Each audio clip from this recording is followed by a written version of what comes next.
C'est l'heure de pointe à Bendola et ça débite. Serge, le patron, a l'œil partout.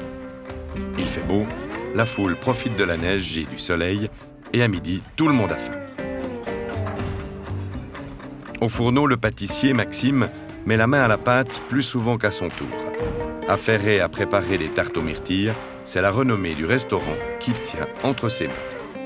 Alors, ça représente la réputation de notre restaurant, à savoir qu'ici, malgré qu'on soit un restaurant d'altitude, on fait nos pâtisseries nous-mêmes, c'est-à-dire de la pâte jusqu'à la fabrication, contrairement à beaucoup qui achètent déjà la pâte, par exemple.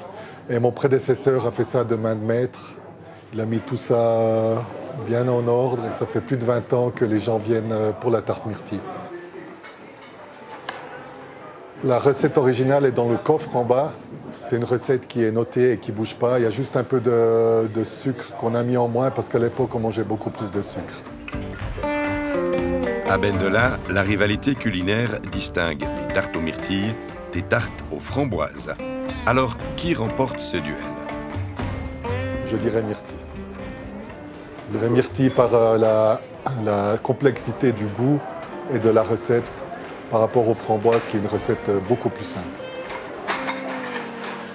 Ça varie selon la clientèle. Par exemple, les Allemands aiment beaucoup la tarte myrtille, les Romands un peu moins. Et selon le temps, s'il fait une journée grand beau comme aujourd'hui, les gens préfèrent la tarte framboise. Un tout petit peu moins beau, c'est la myrtille. Mais l'un dans l'autre, c'est le best-seller avec la tarte framboise. Première étape de la recette, préparer la pâte qu'on laissera reposer toute une nuit. C'est une pâte sucrée que je prépare moi-même, que je fais dans mon batteur. Là.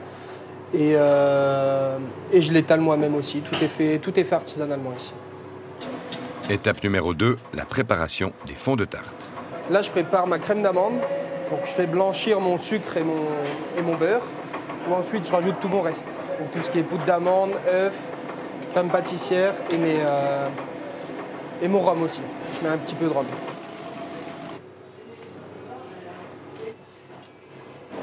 Comment faut la cuire, cette tarte? Il faut la mettre au four à peu près à 200. 200, 210 maximum. Après, sinon, le dessus, il est trop cuit et en dessous, c'est pas cuit, justement. Et on la laisse à peu près entre 30 et 35 minutes, quoi, à peu près. Ensuite, il y a mon coulis pour myrtilles que je mélange avec ma gélatine, un petit peu chaud. Et ensuite, je mets mes myrtilles congelées dedans. Et puis ensuite, j'étale sur mon fond de tarte. Le restaurant utilise des myrtilles congelées importées de Roumanie avec une exigence. Nous, on veut les myrtilles sauvages. Les myrtilles sauvages, elles sont quand même un peu plus goûtues. C'est surtout pour le goût, c'est beaucoup mieux pour les tartes.